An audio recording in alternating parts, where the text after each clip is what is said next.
ইয়া রাসূলুল্লাহ শুনলে ইমানদারের অন্তর খুশি হয়ে যায়, আর বেঈমানের কোন বেঈমান ঠুবিওয়ালা, কোন বেঈমান নামাজি, কোন বেঈমান রোজাদার, কোন বেঈমান আল্লাহ দেখতে আল্লাহওয়ালা কিন্তু বেঈমান। কথা বলুন ঠিক কিনা? তাহলে আলামত ঈমান আছে কি নাই এটা চিনবো কিভাবে? চেহারায় প্রমাণ। কথা বলুন ঠিক কিনা? আর এটা দুনিয়াতে না, শুধু কিয়ামতের ময়দান উঠলে আমার আল্লাহ বলেন ইয়াউমা তাবিয়াদ্দু ওজুহ ওয়া তাসওয়াদ্দু ওজুহ, কিয়ামতের ময়দানে উঠলে তোমরা দেখতে পাবা কিছু বান্দার চেহারা নূরানি হয়ে গেছে, আবার কিছু বান্দার চেহারা কালো কালো হয়ে গেছে। আর যাদের চেহারা কালো কালো হয়ে গেল ওই বান্দাদেরকে আমার আল্লাহ ডাক দিয়ে বলবেন আকাফারতুম বাদা ঈমানিকুম, বান্দারে তোমরা না দুনিয়ার মধ্যে আমার বন্ধুর সামনে বিয়াদবি করে করে কাফের হয়ে গেছিলা? একটু জোরে বলুন না নাউজুবিল্লাহ। তোমাদের চেহারা তো সুন্দর ছিল দুনিয়াতে, আজকে কিয়ামতের ময়দানে চেহারা কেন কালো হয়েছে জানো? তোমরা কিয়ামত দুনিয়ার মধ্যে আমার বন্ধুর সামনে বিয়াদবি করে করে কাফের হয়ে গেছিলা। উচ্চ আওয়াজে বলুন নাউজুবিল্লাহ। আমরা মেরাজের রাতকে কেন্দ্র করে কোনো গান বাজনা করি না, মেরাজকে কেন্দ্র করে আমরা প্যাকেজ বেহায়াপনা অশ্লীলতা কোনো কাজ করি না। আমরা রাতে ইবাদত করি, নামাজ কালাম পড়ি, পরের দিন রোজা রাখি, এগুলোর নাম ইবাদত। এরা বলতেই থাকবে বেদাত, আমরা করতেই থাকবো ইবাদত। আল্লাহ আমাদের এই ইবাদতকে কবুল করুক, আমিন বলি। মেরাজের রাত এক রাত ইবাদত করলে কত ফজিলত জানেন? আমার নবীজি বলেছেন, ইমাম বাইহাকি হাদিস টুট করেছেন। এখানে ধারণ হচ্ছে বিদায় আমি রেফারেন্সটা আপনাদেরকে কোট দিচ্ছি, কারণ বর্তমান সমাজে অতীব প্রয়োজন। কারণ আহলে হাদিসরা এই সমস্ত বিষয়ে বাড়াবাড়ি করে নাই নাই নাই নাই বল ছাড়ার কিছু নাই। এদের জীবনে সবসময় কি নাই নাই, এটা নাই ওইটা নাই। আসলে মূলত হচ্ছে তাদের ঈমান নাই। কথা বলুন ঠিক না? ঈমান নাই তো সেজন্য তাদের নাই ছাড়া কিছুই নাই।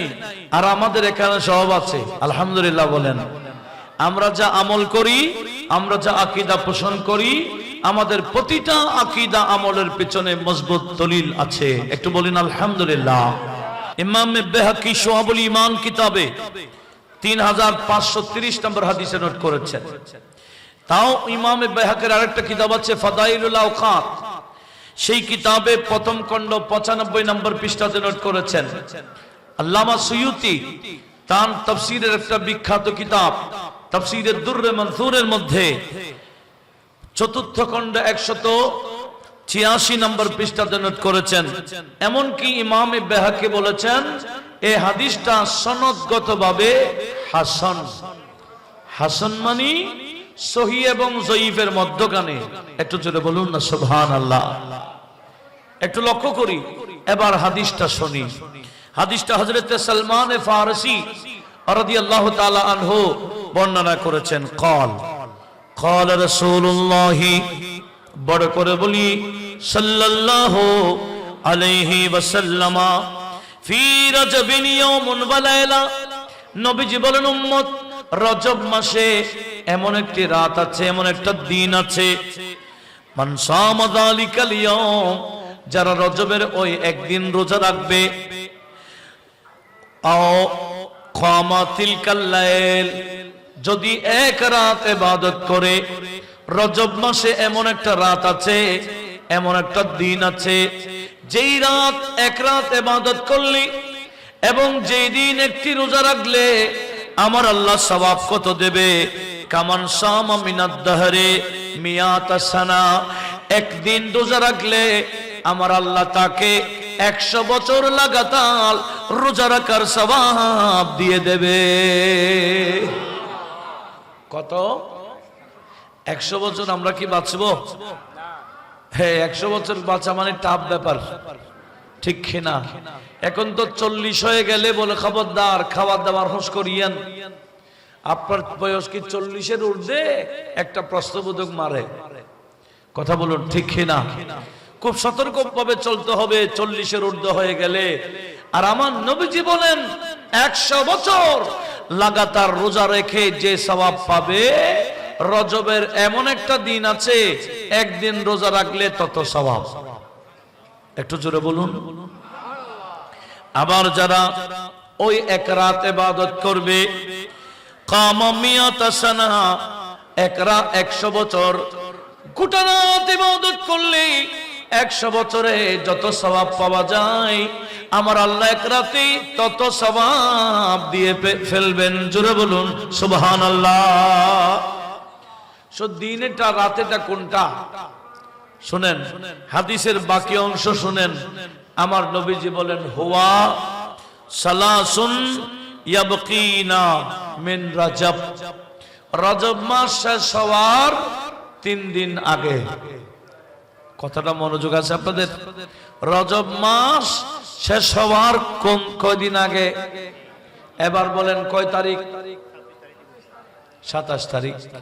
এখানে সরাসরি 27 তারিখ বলে নাই, বলেছেন কি রজবের মাস শেষ হওয়ার আরো 3 দিন আগের রাত, 3 দিন আগের দিন।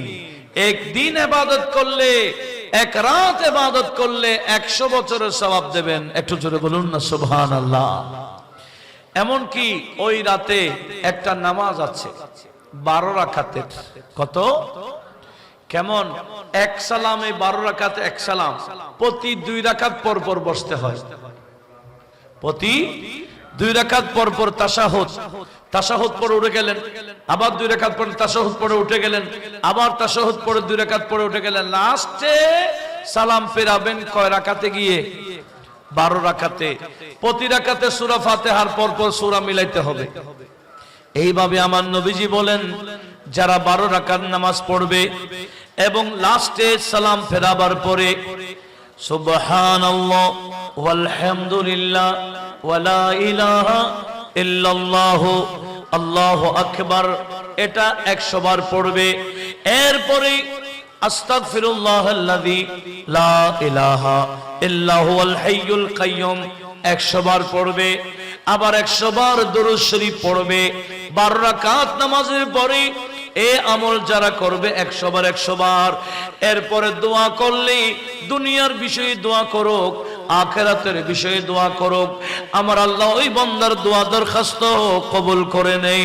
জোরে বলুন সুবহানাল্লাহ। এটা কোন রাত? একটু বলেন না কোন রাত? আগামীকাল রাত। বলেন না কোন রাত? আগামীকাল রাত। সেজন্য আমাদেরকে একটু সজাগ হইতে হবে, আগামীকাল রাত যাতে অহেলায় হেলায় চলে না যায়। আমরা যাতে কিছু ইবাদত বন্দেগী করে এই রাতটাকে গুরুত্ব দিই। এই রাতগুলা কেন দিয়েছেন? আল্লাহ বলেন, বন্ধুর উম্মতেরা, তোমাদের হায়াত তো কম, কিন্তু আমি যে তোমাদেরকে শ্রেষ্ঠ উম্মত বললাম, শ্রেষ্ঠ উম্মত কিভাবে করবা? আমি আল্লাহ কিভাবে করব? তোমরা বা কিভাবে হবে? ইবাদত করবে কম, সওয়াব পাবে বেশি। ইবাদত করবে কম, সওয়াব পাবে বেশি। এটা আমাদের নবীর উসিলায়। কথা বলুন ঠিক কিনা? আল্লাহ আমাদেরকে এই আমলটা করার তৌফিক দান করুক। একটু বলুন আমিন। বলেন, করতে রাজি আছেন? কষ্ট হবে বেশি, হ্যাঁ? এক রাত ইবাদত করবেন, পরের দিন রোজা রাখবেন, নিজেও রাখবেন, অপরকেও রোজা রাখার জন্য উৎসাহিত করবেন। পরিবারের সবাইকে রোজা রাখার ব্যবস্থা করুন, আগামীকাল সেহরিতে যাতে সবাই উঠে যায়। আল্লাহ আমাদের সবাইকে সে তৌফিকটা দান করুক। একটু বড় আওয়াজে বলুন না আমিন। আমার ভাইরা আমাকে একটা বিষয় দিয়েছেন, একটা না বেশ কয়েকটা বিষয় দেখা যাচ্ছে। সেটি হলো, প্রথমে ঈমান কি, ঈমানদারের আলামত কি, তারপরে ইলমে তাসাউফ নিয়ে আলোচনা করার জিম্মাদারি দিয়েছেন। প্রথমে আমাদেরকে জানতে হবে ঈমান কি। ঈমান এটা কলবের জায়গা। ঈমান কি দেখা যায়? কথা বলুন, ঈমান কি দেখা যায়? ইসলাম দেখা যায়, ইসলাম দেখা যায়। ঈমান থাকে কলবে।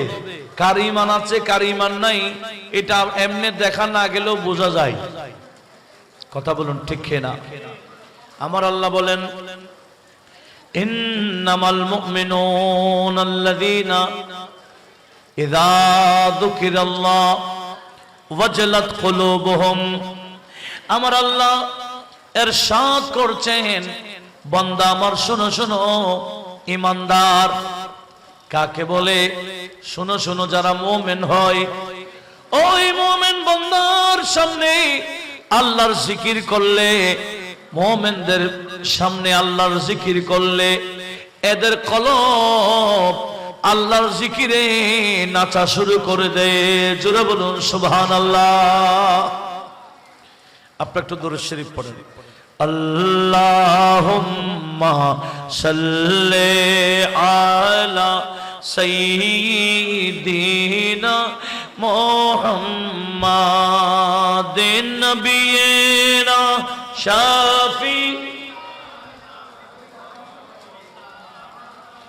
আর একটু মোহব্বতে আল্লাহুম্মা সাল্লি আলা সাইয়্যিদিনা মুহাম্মাদিন নবিয়িনা।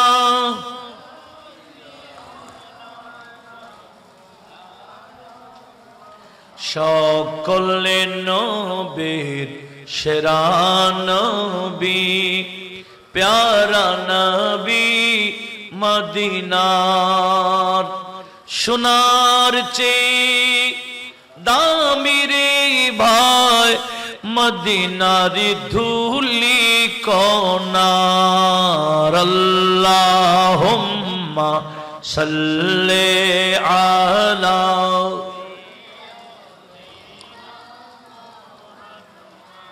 আর নবিয়িনা শাফিঈনা। মুমিন কিভাবে চেনা যায়?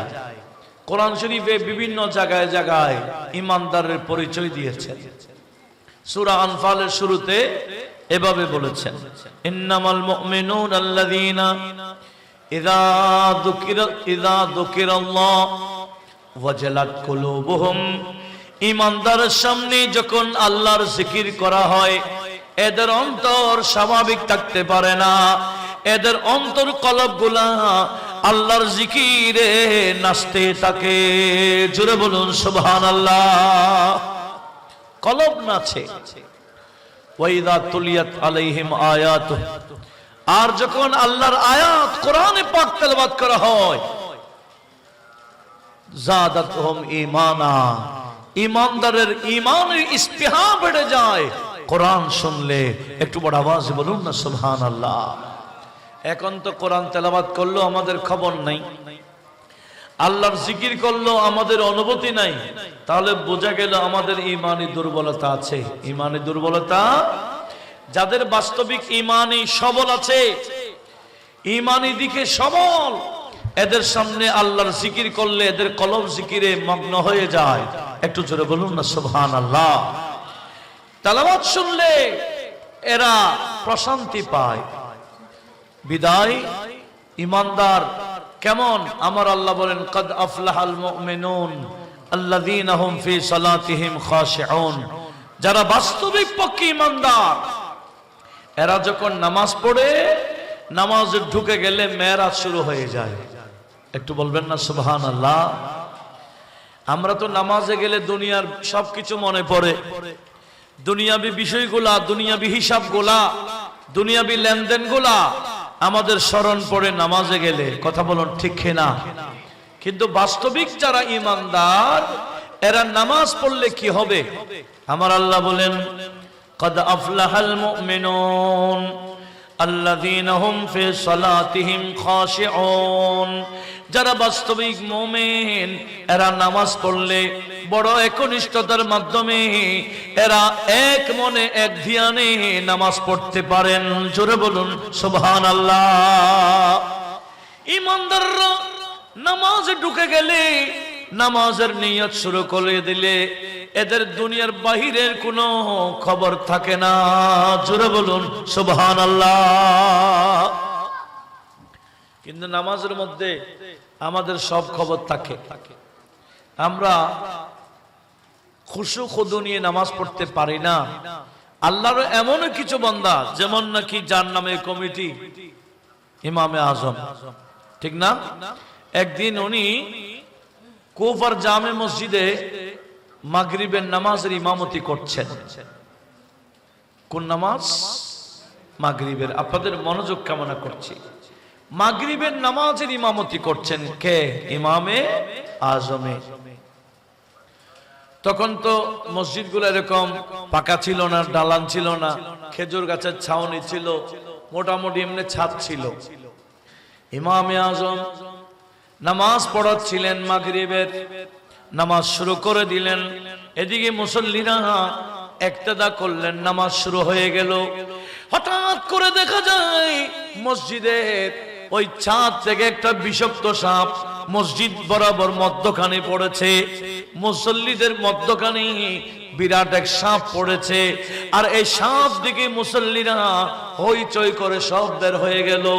কিন্তু ইমামে আজম যে নামাজে ঢুকেছেন, এদিকে ওনাদের হইচয়ের কোনো খবর ওনার নাই।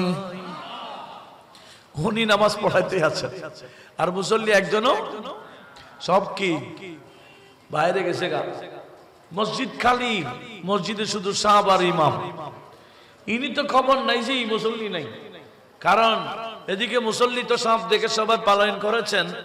ইমামে আজম ধীর স্থির করে খুব মনোযোগ সহকারে নামাজটা শেষ করে সালাম ফিরাতে দেখে ডানো মুসল্লি নাই, বামে মুসল্লি নাই। মুসল্লি একজন কে? সাপ বলেন না, মসজিদের মধ্যে একটা কে? সাপ। তখন ইমাম আজম অবাক হয়ে গেলেন, কিরে এতগুলো মুসল্লি ছিল, গেল কই? দেখলেন সবাই বাহিরে আছে। কোথায় আছে? পরবর্তী ইমামে আজমকে জিজ্ঞেস করলেন, হুজুর সাপ যখন পড়েছিল, আমরা যে আওয়াজ করেছিলাম, আমরা হইচই করেছিলাম, নিজের জান বাঁচার জন্য মসজিদ ছেড়ে পালিয়ে চলে গেলাম, আপনাকে এগুলো কিছুই জানেন না? বলে না, আমি তো নামাজেই ছিলাম। একটু বড় আওয়াজে বলুন না সুবহানাল্লাহ। এরা নামাজ পড়লে কার সাথে কথা বলে? দিদার কার সাথে? আল্লাহর সাথে। একটু বলুন না সুবহানাল্লাহ। বলে আমি তো নামাজে ছিলাম, তোমরা এদিকে কোন দিকে বের হয়ে গেছো আমি তো নিজেও জানি না। একটু বড় আওয়াজে বলুন না সুবহানাল্লাহ। সেজন্য আমার আল্লাহ বলেন, قد أفلح المؤمنون الذين هم في صلاتهم خاشعون।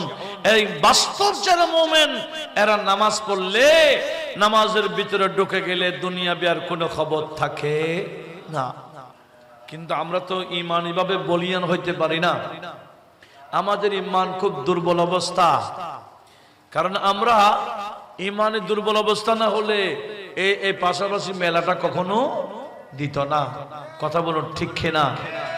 একটা জান্নাতের রুট আর একটা কি জাহান্নামের রুট, এখানে দুইটাই আছে।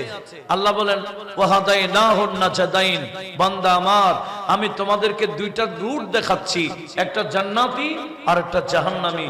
আমরা আছি জান্নাতের রুটে, আর মেলা হলো জাহান্নামের রুট। কারণ ওখানে নারী পুরুষ সবাই যাবে, গুনাহ হবে না? অবশ্যই হবে। লক্ষ্য করুন, একটা হলো জান্নাতের রুট আর একটা কি? আল্লাহ বলেন, আমি দুইটা রুট তোমাদের সামনে রাখলাম, যারা যেদিকে ইচ্ছা সেদিকে যাবে, আমি তোমাদেরকে ইখতিয়ার দিলাম। কোথায় গেলে সওয়াব হয় এটাও তোমরা জানো, কোথায় গেলে গুনাহ হয়, পাপ হয় সেটাও তোমরা জানো। এবার তোমাদের পরীক্ষা চলছে। কথা বলুন ঠিক না? এগুলো কি চলছে? পরীক্ষা। বড় আফসোস, অনেক বান্দারা পরীক্ষায় ফেল মারতেছে, আন্ডা পাচ্ছে। কথা বলুন ঠিক না? এই মাহফিলে যারা শুরু থেকে পর্যন্ত আছেন, আপনারা ভাগ্যবান, আজকের সওয়াব ডবল পাবেন। আজকে সওয়াব কেন? আজকে এমনি অন্য মাহফিল একটা, আজকের মাহফিল আরেকটা। আজকের মাহফিলটা জিহাদ। বলে অন্যায়ের পাপ ওদিকে না গিয়ে আমরা সওয়াবের কাজে এসে গেলাম, এটাই বড় জিহাদ। কথা বলুন ঠিক কিনা? ময়দানে গিয়ে তলোয়ার নিয়ে জিহাদ করার নাম বড় জিহাদ না। আমার নবীজি একদিন বলেছেন, রাজানা মিন জিহাদিল আসগরি ইলা জিহাদিল আকবার। আমরা তো যুদ্ধের ময়দানে যে জিহাদ করেছি কাফের বেদিনের বিরুদ্ধে, এটা ছিল ছোট জিহাদ। আমরা এখন ছোট জিহাদ থেকে বড় জিহাদের দিকে ফিরতেছি। বড় জিহাদ হলো, নবীজি বলেন, আসাদুল জিহাদি জিহাদুল হাওয়া। বড় জিহাদ হলো নফস শয়তানের সাথে জিহাদ করা। উচ্চ আওয়াজে বলুন, কার সাথে? নফস শয়তানের সাথে জিহাদ করা। একটু বলুন না সুবহানাল্লাহ। বিদায়। তো আজকে যারা এখানে আসছেন আমি মোবারকবাদ ধন্যবাদ জানাচ্ছি। আল্লাহ সবাইকে যথাযথ সওয়াব বিনিময় দান করুক। আমিন বলবেন না? আমিন বলুন। আসুন, আমি কি বলতে চেয়েছিলাম, আমাকে পরিচয় দিতে বলেছেন ইমানদারের। এই ইমান কাকে বলে? ইমান আমাদের কলবে আছে কি নাই এটা আমরা জানবো কিভাবে? আমার নবীজি কসম করে বললেন, ইমামে ইবনে হাজার হাইতমি মুহাদ্দিসে মক্কি আস-সাওয়াইক আল-মাহরাকা এই কিতাবের মধ্যে একাধিক হাদিস নোট করেছেন।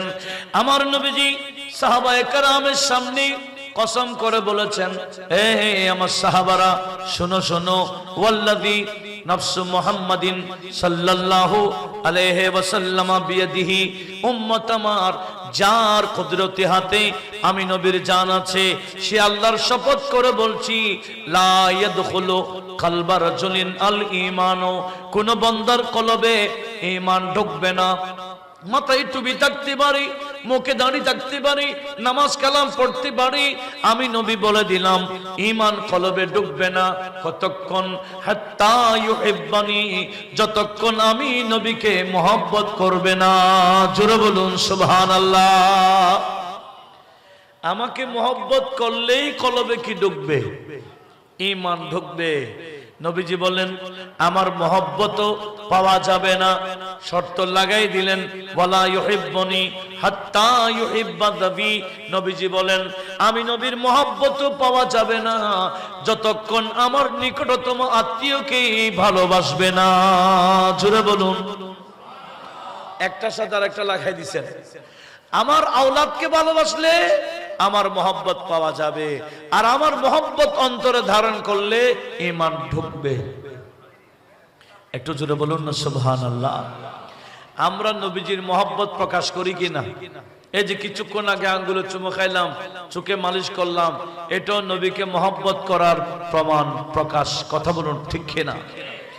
আমরা নবীজির মহব্বতে মিলাদ অনুষ্ঠান করি, দাঁড়িয়ে নবীকে সালাম দিই, নবীজির মিলাদের মাস আসলে আমরা জুলুস করি। এগুলা মহব্বত প্রকাশের এক একটা কাজ। কথা বলুন ঠিক না? কিন্তু কিছু বান্দা নবীজির মহব্বতের ঘাটতি আছে, এদের নবীজির মহব্বত তাদের অন্তরে ধারণ করে নাই, সেজন্য মহব্বতী কাজের মধ্যে এরা ফতোয়া লাগায়। কি লাগায়? এই যে আর্জেন্টিনা ব্রাজিলের এত শত শত না লক্ষ লক্ষ পতাকা উঠেছে, কেউ কি বেদাত বেদাত চিল্লাইছিল? কিন্তু বেদাত ফতোয়া কখন? যখন নবীজির শানের পতাকা উঠে গেল, মিলাদুন নবীর মাস উঠে চাঁদ উদিত হয়ে গেছে, আশিক রাসূলদের ঘরে দোকানে বিভিন্ন জায়গায় জায়গায় আশিক রাসূলের এলাকায় এলাকায় মিলাদুন নবীর পতাকা উঠে যায়, ঈমানদার পতাকা উত্তোলন করে আনন্দ প্রকাশ করে, আর বেঈমান সেখানে বেদাত বেদাত বলে তাদের চিল্লানো শুরু করে। কথা বলুন ঠিক কিনা? আমার আলা হযরত বলেন, বান্দারে তুই আমার বন্ধুর শানের পতাকা দেখলি আর কতই দেখবি, আমি আমার বন্ধুর শানের পতাকা তো আরশে আযমে ওড়াই। কোথায়? আরশে আযম কি আমরা দেখি? আল্লাহ বলে জমিনওয়ালা তোমরা কি বুঝবা নবীর শান? নবীর শানের পতাকা আমি আল্লাহ আরশেতে ওড়াই। फर्श वाले तेरी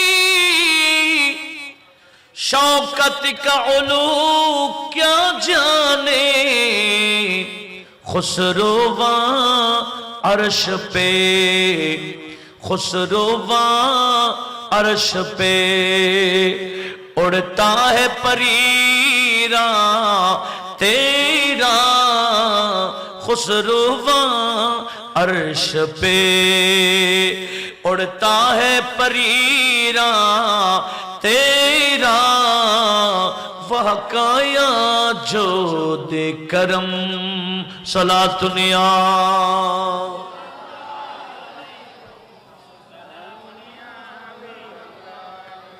কি বললাম? নবীজি কসম করে বলেছেন কোন বান্দার কলবে ঈমান ঢুকবে না। তো ঈমান থাকে কোথায়? কলবে বলেন, কোথায়? কলবে। ঈমানকে দেখা যায়, ইসলাম দেখা যায়, ইসলামী ড্রেস দেখা যায়, ইসলামী আমল দেখা যায়, ইসলামী কানুন দেখা যায়, ইসলামী ব্যানার দেখা যায়, ইসলামী গুলা দেখা যায়, কিন্তু ঈমান দেখা যায় না। ঈমান দেখা যায় চেহারায়। কোথায়? ঈমান আছে কি না চেহারা দেখলে বোঝা যায়। কথা বলুন ঠিক কিনা? না দেখেন না, বেঈমানের চেহারা দেখলেও বোঝা যায়। আপনি যখন নারে তাকবীরের পরপর নারে রাসালাতের স্লোগান দেবেন, যাদের অন্তরে ঈমান আছে এদের চেহারার মধ্যে একটা আনন্দের ঢেউ মারবে। ইয়া রাসূলুল্লাহ শুনলেই ঈমানদারের অন্তর খুশি হয়ে যায়, এটা চেহারাতে প্রকাশ পায়। কথা বলুন ঠিক কিনা? আর যার অন্তরে নবীর মহব্বত নাই, ইয়া রাসূলুল্লাহ শুনলে এদের অন্তর যে জ্বলে যাচ্ছে, অন্তর যে মারাত্মক অবস্থা, এটা চেহারায় প্রমাণ দেয়। চেহারাটা এরা কেমন করে ফেলে। কথা বলুন ঠিক কিনা?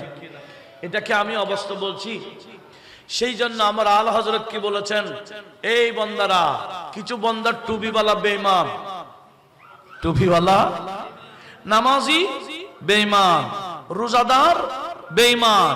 এরকম বেঈমানের কলবে আগুন যদি লাগাই দিতে চাও, আলা হযরত বলেন বেশি কিছু করতে হবে না, ইয়া রাসূলুল্লাহ বললেই হবে। কি বললে হবে?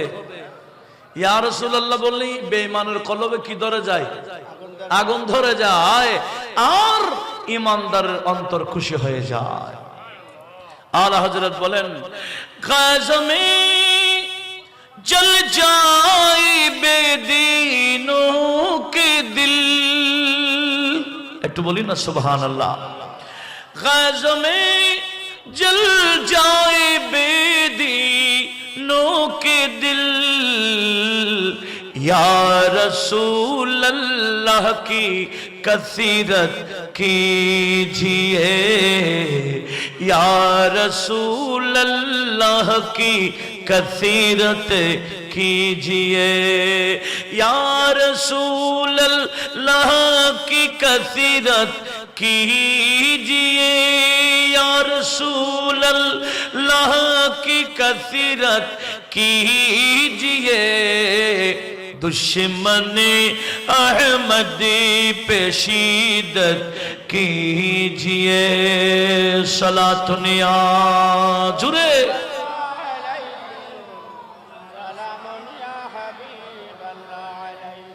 কি বললাম? ইয়া রাসূলুল্লাহ শুনলে ঈমানদারের অন্তর খুশি হয়ে যায়, আর বেঈমানের, কোন বেঈমান টুপিওয়ালা, কোন বেঈমান নামাজি, কোন বেঈমান রোজাদার, কোন বেঈমান আল্লাহ দেখতে আল্লাহওয়ালা কিন্তু বেঈমান। কথা বলুন ঠিক কিনা? তাহলে আলামত ঈমান আছে কি না এটা চিনব কিভাবে? আমি তো শুরুতে বললাম চেহারায় প্রমাণ। কথা বলুন ঠিক কিনা? আর এটা দুনিয়াতে না, শুধু কিয়ামতের ময়দান উঠলে আমার আল্লাহ বলেন, ইয়াউমা তাবিয়াদ্দু ওজুহ ওয়া তাসওয়াদ্দু ওজুহ।